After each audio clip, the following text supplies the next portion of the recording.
आज की कथा में हम श्रवण करेंगे भगवान श्री राम और लक्ष्मण के द्वारा प्रताड़ित दंड प्राप्त की हुई शूर्पणखा, जिसके नाक और कान काट दिए गए हैं, वो अभी प्रतिशोध के लिए क्या करेगी। श्री वाल्मीकि रामायण की कथा से अरण्यकांड अध्याय 19वां, यहां से आज हम पाठ को प्रारंभ करेंगे। जब शूर्पणखा रोते बिलखते चिल्लाते हुए अपने भाई खरदूषण के पास पहुंचती है, तो फिर इस प्रकार अपनी बहन को अंगहीन और रक्त से भीगी हुई अवस्था में पृथ्वी पर पड़ी हुई देखकर खर, जो शूर्पणखा का भाई है, क्रोध से जल उठा और उसने इस प्रकार से पूछा, बहन उठो और अपना हाल बताओ, मूर्छा और घबराहट छोड़ो, साफ साफ कहो, किसने तुम्हें इस प्रकार रूपहीन बना दिया है? कौन अपने सामने आकर चुपचाप बैठे हुए निरपराध एवं विषैले काले सांप को अपनी अंगुलियों के अग्रभाग से खेल खेल में ही पीड़ा दे रहा है? जिसने आज तुम पर आक्रमण करके तुम्हारे नाक और कान काट दिए हैं, उसने उच्च कोटि का विष ही पी लिया है तथा अपने गले में काल का फंदा डाल लिया है। फिर भी मोहवश वह इस बात को समझ नहीं पा रहा है। तुम तो स्वयं ही दूसरे प्राणियों के लिए यमराज के समान हो, बल और पराक्रम से संपन्न हो तथा इच्छानुसार सर्वत्र विचरने और अपनी रुचि के अनुसार रूप धारण करने में समर्थ हो।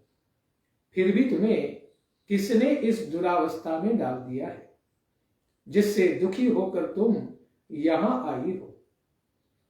देवताओं, गंधर्वों, भूतों तथा महात्मा ऋषियों में यह कौन ऐसा महान बलशाली है जिसने तुम्हें रूपहीन बना दिया है? संसार में तो मैं किसी को ऐसा नहीं देखता जो मेरा अप्रिय कर सके। देवताओं में सहस्त्र नेत्रधारी पाक शासन इंद्र भी ऐसा नहीं कर सके। ये मुझे नहीं दिखाई देता।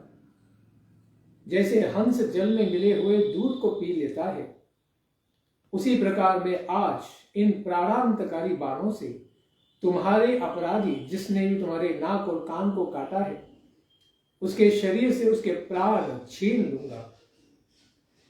युद्ध में मेरे बाणों से जिसके मर्म स्थान छिन्न भिन्न हो गए हैं तथा जो मेरे हाथों द्वारा मारा गया है, ऐसे किस पुरुष ने फेन सहित गरम गरम रक्त को यह पृथ्वी उसका खून नहीं पीना चाहती है? रणभूमि में मेरे द्वारा मारे गए किस व्यक्ति के शरीर से मांस कुतर कुतर कर ये हर्ष में भरे हुए झुंड के झुंड पक्षी, गीधड़ आदि नहीं खाएंगे? जिसे मैं महासमर में खींच लूं, उस दीन अपराधी को देवता, गंधर्व, पिशाच और राक्षस भी नहीं बचा सकते।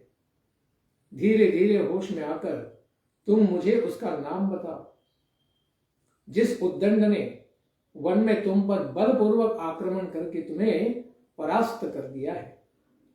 इस प्रकार भाई का, विशेषतः क्रोध में भरे हुए भाई का, खर का ये वचन सुनते हुए शूर्पणखा नेत्रों से आंसू बहाती हुई कहती है, भैया, वन में दो तरुण पुरुष आए हैं जो देखने में बड़े ही सुकुमार, रूपवान और महान बलशाली हैं। उन दोनों के बड़े बड़े नेत्र ऐसे जान पड़ते हैं मानो खिले हुए कमल ही हो। वे दोनों ही वल्कल वस्त्र और मृग चर्म पहने हुए हैं। फल और मूल का ही उनका भोजन है। वे जितेंद्रिय, तपस्वी और ब्रह्मचारी हैं। दोनों ही राजा दशरथ के पुत्र और आपस में भाई भाई हैं। उनके नाम है राम और लक्ष्मण। वे दोनों गंधर्व राजाओं के समान ही जान पड़ते हैं और राजोचित लक्षणों से भी संपन्न है। ये दोनों भाई देवता अथवा दानव है, यह मैं अनुमान से भी नहीं जान सकती। उन दोनों के बीच में एक तरुण अवस्था वाली रूपवती स्त्री को भी मैंने देखा है, जिसके शरीर का मध्य भाग बड़ा ही सुंदर है। वह सब प्रकार के आभूषणों से विभूषित है। उस स्त्री के ही कारण उन दोनों ने मिलकर मेरी एक अनाथ और उल्टा स्त्री की भांति इस प्रकार दुर्गति कर दी है। मैं युद्ध में उस कुटिल आचार वाली स्त्री के और उन दोनों राजकुमारों के भी मारे जाने पर उनका फेन सहित रक्त पीना चाहती हूं। रणभूमि में उस स्त्री का और उन पुरुषों का भी रक्त मैं पी सकूं, यह मेरी पहली और प्रमुख इच्छा है, जो तुम्हारे द्वारा पूर्ण की जानी चाहिए। इस प्रकार शूर्पणखा के कहने पर खर ने कुपित होकर अत्यंत बलवान 14 राक्षसों को, जो यमराज के समान ही अत्यंत भयंकर थे, उनको तुरंत आदेश दिया, वीरों, इस भयंकर दंडकारण्य के भीतर चीर और काला मृगचर्म धारण किए हुए 2 शस्त्रधारी मनुष्य एक युवती स्त्री के साथ घुस आए हैं। उन्हें लगता है कि ये पूरा क्षेत्र उनका ही है। तुम लोग वहां जाकर पहले उन दोनों पुरुषों को मार डालो, फिर उस दुराचारिणी स्त्री के भी प्राण ले लो। मेरी ये बहन उन तीनों का रक्त पिएगी। राक्षसों, मेरी इस बहन का यह प्रिय मनोरथ है। तुम वहां जाकर अपने प्रभाव से उन दोनों मनुष्यों को मार गिराओ और बहन के इस मनोरथ को भी शीघ्र पूरा करो। रणभूमि में उन दोनों भाइयों को तुम्हारे द्वारा मारा गया देख यह हर्ष से खिल उठेगी और आनंद मग्न होकर युद्ध स्थल में उनका रक्तपान करेगी। खर की ऐसी आज्ञा पाकर वे 14 राक्षस हवा के उड़ाए हुए बादलों के समान विवश हो शूर्पणखा के साथ पंचवटी को गए। उसके पश्चात भयानक राक्षसी शूर्पणखा भगवान श्री राम के आश्रम पर आई। उसने सीता सहित उन दोनों भाइयों को उन राक्षसों का परिचय दिया। राक्षसों ने देखा महाबली श्री राम सीता के साथ पर्णशाला में बैठे हैं और लक्ष्मण भी उनकी सेवा में उपस्थित है। इधर श्रीमान रघुनाथ जी ने भी शूर्पणखा तथा उसके साथ आए हुए उन राक्षसों को भी देखा। देखकर वे उद्दीप्त तेज वाले अपने भाई लक्ष्मण से इस प्रकार बोले, सुमित्रा कुमार, तुम थोड़ी देर तक सीता के पास खड़े हो जाओ। मैं इस राक्षसी के सहायक बनकर पीछे पीछे आए हुए इन निशाचरों का यहां अभी वध कर डालूंगा। अपने स्वरूप को समझने वाले श्री रामचंद्र जी की ये बात सुनकर लक्ष्मण ने इसकी भूरी भूरी सराहना करते हुए तथास्तु कहकर उनकी आज्ञा शिरोधार्य की। तब धर्मात्मा रघुनाथ जी ने अपने स्वर्ण मंडित विशाल धनुष पर प्रत्यंचा चढ़ाई और उन राक्षसों से कहा, हम दोनों भाई राजा दशरथ के पुत्र राम और लक्ष्मण हैं तथा सीता के साथ इस दुर्गम दंडकारण्य में यही निवास करते हुए फल मूल का आहार करते हैं और संयम पूर्वक तपस्या में संलग्न है और ब्रह्मचर्य का पालन करते हैं।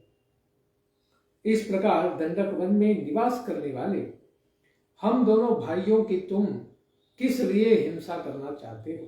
देखो, तुम सबके सब पापात्मा और ऋषियों का अपराध करने वाले राक्षस हो। उन ऋषि मुनियों की आज्ञा से ही मैं धनुष बाण लेकर महासमर में तुम्हारा वध करने के लिए यहां आया हूं। निशाचरों, यदि तुम युद्ध से संतोष प्राप्त करना चाहते हो तो यहां यही खड़े रहो, भागो मत, भाग मत जाना, और यदि तुम्हें प्राणों का लोभ हो तो अभी लौट जाओ, एक क्षण के लिए भी तुम यहां न रुको। इस प्रकार श्री रामचंद्र जी की बात सुनकर वे 14 राक्षस अत्यंत कुपित हो उठे।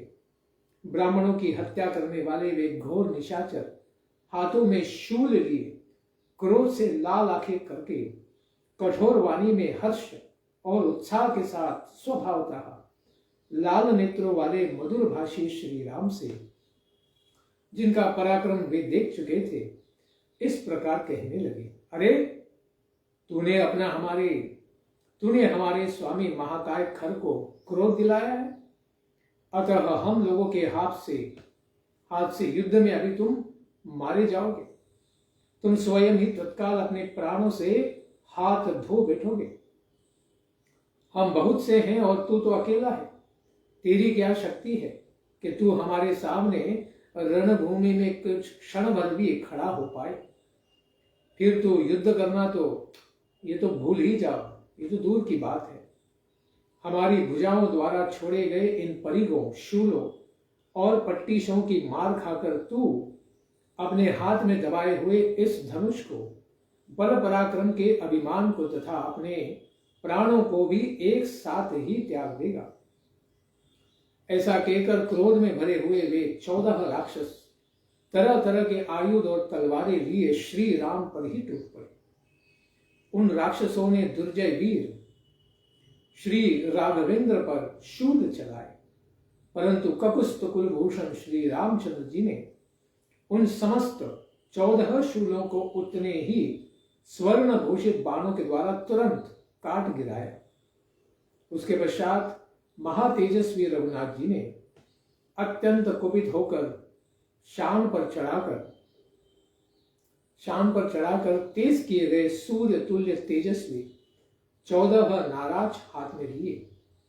फिर धनुष लेकर उस पर उन बाणों को रखा और कान तक खींचकर राक्षसों को लक्ष्य करके छोड़ दिया, मानो इंद्र ने वज्र का ही प्रहार किया।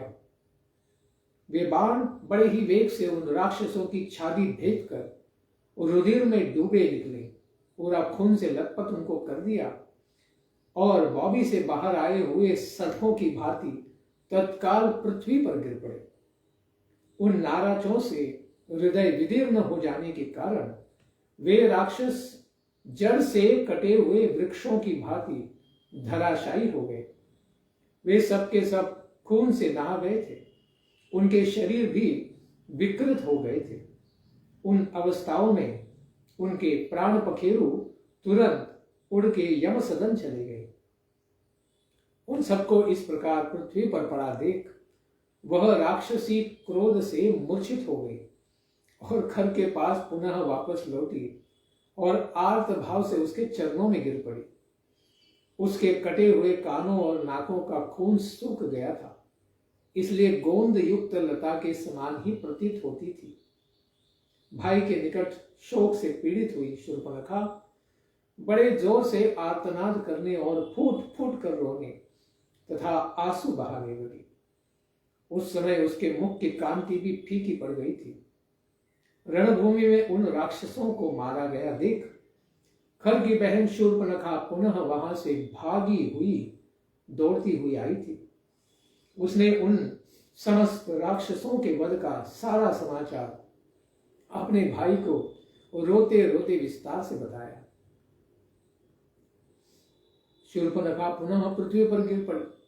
इस प्रकार अनर्थ के लिए आई हुई उस शूर्पणखा को देखकर उस बहन से खर ने क्रोध पूर्वक स्पष्ट वाणी में कहा, बहन, मैंने तुम्हारा प्रिय करने के लिए इस समय बहुत से शूरवीर और मांसाहारी राक्षसों को जाने की आज्ञा दे दी थी। अब फिर तुम किस लिए रो रही हो? मैंने जिन राक्षसों को भेजा था वे मेरे भक्त, मुझ में अनुराग रखने वाले और सदा ही मेरा हित चाहने वाले हैं। वे किसी के मारने पर भी मर नहीं सकते। उनके द्वारा मेरी आज्ञा का पालन न हो, ये कभी संभव नहीं है। फिर ऐसा कौन सा कारण उपस्थित हो गया जिसके लिए तुम हा नाथ पुकारते हुए चिल्लाती हुई सांप की तरह धरती पर लौट रही हो? इसको मैं सुनना चाहता हूं। मेरे जैसे संरक्षक के रहते हुए तुम अनाथ की तरह विलाप क्यों करती हो? उठो उठो, इस प्रकार लौटो मत। घबराहट छोड़ दो। खर के इस प्रकार सांत्वना देने पर वह दुर्धर्ष राक्षसी अपने आंसू भरे नेत्रों को पहुंचकर भाई खर से इस प्रकार कहती है, भैया, मैं इस समय फिर तुम्हारे पास क्यों आई हूं, ये बताती हूं, सुनो। मेरे नाक कान तो काट ही दिए गए और मैं खून की धारा से नहा उठी। उस अवस्था में जब पहली बार मैं आई थी तब तुमने तो मुझे बड़ी सांत्वना दी थी। उसके बाद मेरा प्रिय करने के लिए लक्ष्मण सहित राम का वध करने के उद्देश्य से तुमने 14 शूरवीर राक्षस भेजे थे। वे सब के सब अमर्ष में भरकर हाथों में शूल और पट्टिश लिए वहां जा पहुंचे, परंतु राम ने अपने मर्म भेदी बाणों के द्वारा उन सबको समरांगण में मार गिराया है। उन महान वेगशाली निशाचरों को क्षण भर में ही धराशायी हुआ देख राम के उस महान पराक्रम पर दृष्टिपात करके मेरे मन में तो बड़ा भय उत्पन्न हो गया है।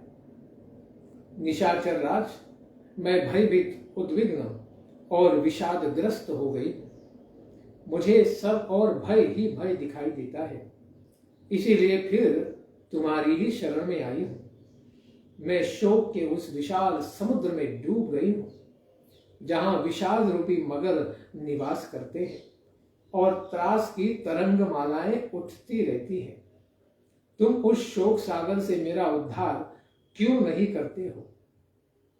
जो मांस भक्षी राक्षस मेरे साथ गए थे, वे सब के सब राम के पैने बाणों से मारे जाकर पृथ्वी पर पड़े हैं। राक्षस राज, यदि मुझ पर और उन मरे हुए राक्षसों पर तुम्हें थोड़ी भी दया आती हो, तथा यदि राम के साथ लोहा लेने के लिए तुमने शक्ति और तेज हो, तो उन्हें तुरंत मार डालो, क्योंकि दंडकारण्य में घर बनाकर रहने वाले राम राक्षसों के लिए कंटक है।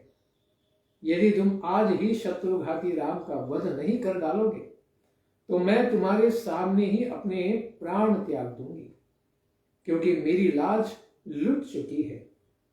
मैं बुद्धि से बारंबार सोचकर देखती हूं कि तुम महासमर में सफल तुम अपने को शूरवीर, बड़ा शूरवीर मानते हो, किंतु तुम में शौर्य है ही नहीं। तुमने झूठे ही अपने आप में पराक्रम का आरोप कर लिया है। मूर्ख, समरांगन में उन दोनों को मार, अन्यथा अपने कुल में कलंक लगाकर भी तुम उन्हीं के द्वारा मारे जाओगे। भाई बंधुओं के साथ तुरंत ही इस जनस्थान से तुम यहां से भाग जाओ, अगर तुम भगोड़े हो तो। यदि उन्हें भी मारने की तुममें शक्ति नहीं है, तो तुम्हारे जैसे निर्बल और पराक्रम शून्य राक्षस का यहां रहना कैसे? तुम राम के तेज से पराजित होकर शीघ्र ही नष्ट हो जाओगे, क्योंकि दशरथ कुमार राम बड़े तेजस्वी हैं। उनका भाई भी उन्हीं की तरह महान पराक्रमी है, जिसने मुझे नाक कान से हीन करके अत्यंत कुरूप बना दिया है। इस प्रकार बहुत विलाप करके गुफा के समान गहरे पेट वाली वह राक्षसी शूर्पणखा शोक से आतुर होकर अपने भाई के पास मूर्छित सी हो गई और अत्यंत दुखी हो दोनों हाथों से पेट पीटती हुई फूट फूट कर रोने लगी, परेशान हो गई।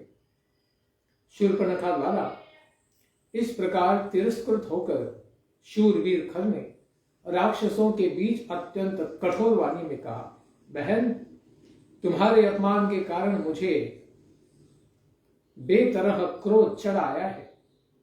इसे धारण करना या दबा देना उसी प्रकार अब असंभव है, जैसे पूर्णिमा को प्रचंड वेग से बढ़े हुए खारे पानी के समुद्र के जल को, अथवा यह उसी प्रकार असह्य है जैसे घाव पर नमकीन पानी का छिड़कना। मैं पराक्रम की दृष्टि से राम को कुछ भी नहीं गिनता हूं, क्योंकि उस मनुष्य का जीवन अब तो क्षीण हो चला है। वह अपने दुष्कर्मों से ही मारा जाकर आज प्राणों से हाथ धो बैठेगा। को रोको और यह घबराहट छोड़ो। मैं भाई सहित राम को अभी यमलोक पहुंचा देता हूं। राक्षसी, आज मेरे फरसे की मार से निष्प्राण होकर धरती पर पड़े हुए राम का गरम गरम रक्त तुम्हें पीने को मिलेगा। खर के मुख से निकली हुई इस बात को सुनकर शूर्पणखा को तो अत्यंत प्रसन्नता हुई। उसने मूर्खतावश राक्षसों में श्रेष्ठ भाई खर की पुनः पुनः भूरी भूरी प्रशंसा की। उसने पहले जिसका कठोर वाणी द्वारा तिरस्कार किया और पुनः जिसकी अत्यंत सराहना की, उस खर ने उस समय अपने सेनापति दूषण से कहा, सौम्य, मेरे मन के अनुकूल चलने वाले, युद्ध के मैदान से पीछे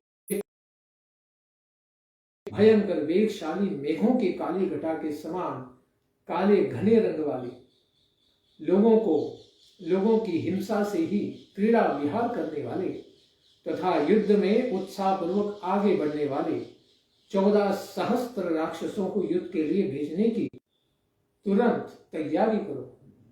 सौम्य सेनापति, तुम शीघ्र ही मेरा रथ भी यहां मंगवाओ। उस पर बहुत से धनुष बाण, विचित्र चित्र, खड्ग और नाना प्रकार की तीखी शक्तियों को भी रख दो। रणकुशल वीर, मैं इस उद्दंड राम का वध करने के लिए महामनस्वी पुलस्त्य वंशी राक्षसों के आगे आगे जाना चाहता हूं। उसके इस प्रकार आज्ञा देते ही एक सूर्य के समान प्रकाशमान और चितकबरे रंग के अच्छे घोड़ों से जुता हुआ विशाल रथ तुरंत ही वहां आ गया। दूषण ने खर को इसकी सूचना दी। वह रथ मेरु पर्वत के शिखर की भांति ऊंचा था। उसे तपाते हुए सोने से बने हुए साज बाज से सजाया गया था। उसके पहियों में सोना जड़ा हुआ था। उसका विस्तार बहुत बड़ा था। उस रथ के कुंवर वैदुर्य मणि से जड़े हुए थे। के लिए सोने के बने हुए मत्स्य, फूल, वृक्ष, पर्वत, चंद्रमा, सूर्य, मांगलिक पक्षियों के समुदाय तथा तारिकाओं से वह रथ सुशोभित हो रहा था।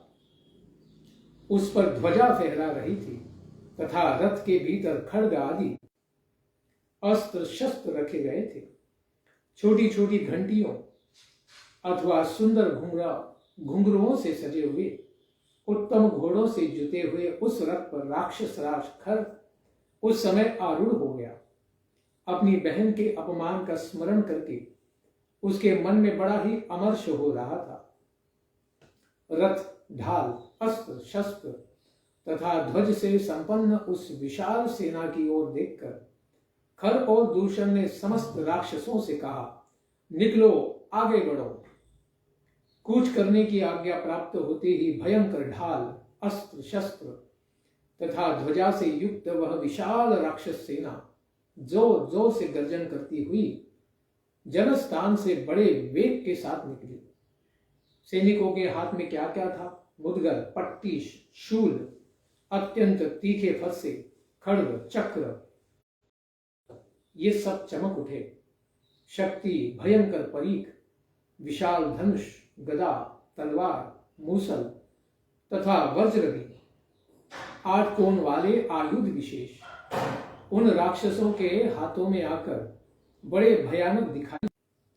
इन सब अस्त्र शस्त्रों से उपलक्षित और खर के मन की इच्छा के अनुसार चलने वाले अत्यंत भयंकर 14,000 राक्षस जनस्थान से युद्ध के लिए चले।